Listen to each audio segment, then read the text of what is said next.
February 15th will, of course, be a fight for the WBO mandatory status as Jack Catterall takes on the undefeated Arnold Barboza Jr. A very weird fight for them because supposedly this is the final title eliminator for Teofimo's WBO belt. But like they've been saying it about these guys for like a while now. Both of these guys have been like the technically next guy, and then it just never happened. But it seems that this actually might be it. This might be the last time they have to fight a title eliminator before they fight the champion. But besides, it is a very, very good fight. Two elite super lightweights, both coming off of basically the best win to date for their resumes. They have a ton of experience, but both don't really have that much power, so that's always something. So at least we know we're going to have a long fight, right? But besides that, Arnold Barboza Jr. is 31-0, 11 wins by way of knockout. Not that big of a power puncher, but he is coming off of the unanimous decision win against Jose Ramirez. That's right, the former unified super lightweight world champion. And before that, he robbed Sean McCombs. Yeah, he lost that. He should have lost that fight. I don't even know why it was split. Should have been unanimous decision loss. But besides that, he also beat Jose Pedraza. Maybe not as good as a win as it would have been a couple of years ago, but he also defeated the former undefeated Danielito Zorrilla. So obviously very nice win. That one kind of aging nicely. I don't know. Also Antonio Moran, very nice. Alex Succedo, another very good win. But besides that, overall pretty good resume, especially the latest wins, pretty good. But of course, Jack Catterall is 30-1, 13 wins by way of knockout. Of course, many people believe he should still be undefeated. Nickname El Gato. Why is that? Well, because I don't know. But that one loss was against a split decision against Josh Taylor for the undisputed super lightweight world titles. So obviously, that was the one people thought he should have got the nod.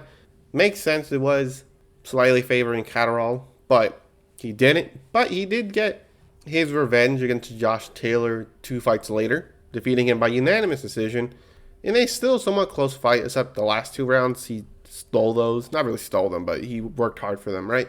But besides that, of course, he has Regis Prograis, the former two-time world champion. He was actually knocked down, so that's always something nice. Well, not for him, but for Barboza, definitely. Josh Taylor, obviously the former undisputed champion. Jorge Linares, I do believe the former 3-division world champion. And the 18-1 O'Hara Davis, the former undefeated Tyrone McKenna. Very nice. But besides that, in terms of pound-for-pound resume, they're kind of similar. Both beat I guess you could say, not the best version of super lightweight champions in Jose Ramirez and Josh Taylor. But, very weird, right? But the one problem for Arnold Barboza is Jack Catterall is a somewhat mover. Not as much of a mover as Sean McComb, but he has more pop, and he likes to be on the back foot, is what I'm trying to say. And we've seen him somewhat struggle against that, especially because it seems like Barboza likes to do that as well.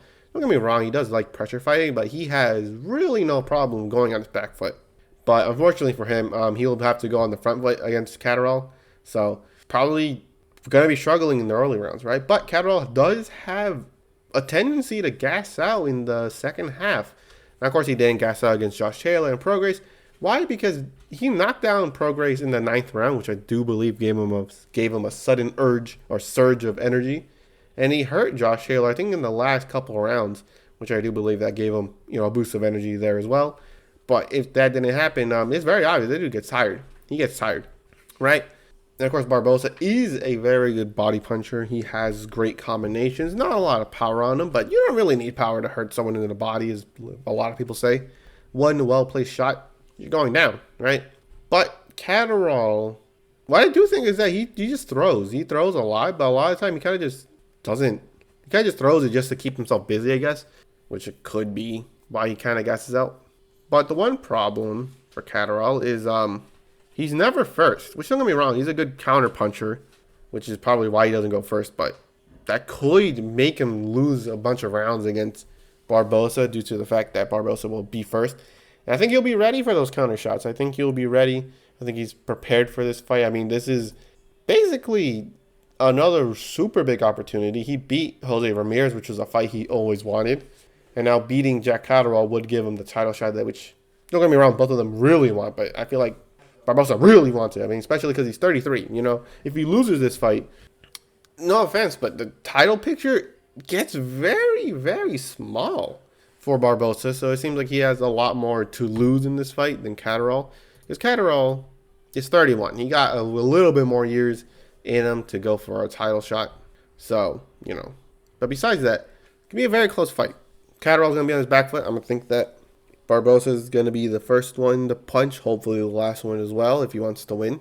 Catterall has more pop than Barboza, but none of them really have the power to really knock each other out. But you never know. A well-placed shot can hurt anyone.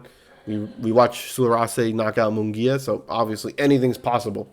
But no, I don't think so. So, you know what?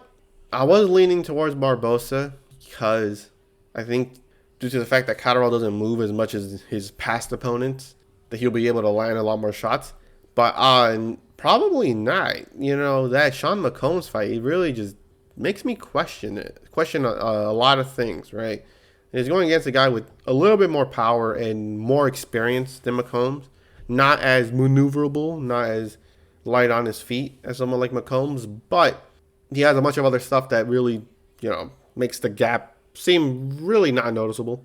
But yeah, give me Jack Catterall by decision. It may or may not also be because they'll be fighting in the UK, so the judges might sway in Catterall's favor. But I do think he is just, I don't know, a bad matchup because it's the McCombs fight. That's it. It's just the McCombs fight. If that fight never happened, I would have thought, oh no, Barboza's going to beat this guy easy and all that stuff. No, that he didn't look good in that one. So hopefully, if he wants to make it a competitive fight, he learned to cut off the ring a little bit better. But besides that, give me Jack Catterall 8-4. I think he wins the first couple ones and then he runs away with that in the second half, which is weird because I said he gasses out in the second half. But all he needs to do is really clip him and then he just suddenly gets a surge of energy. I don't know what that's about.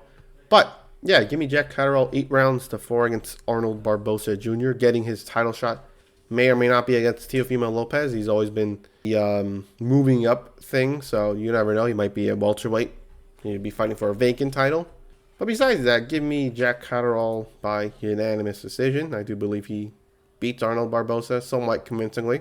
But besides that, I hope you enjoyed this video, and I'll catch you in the next one.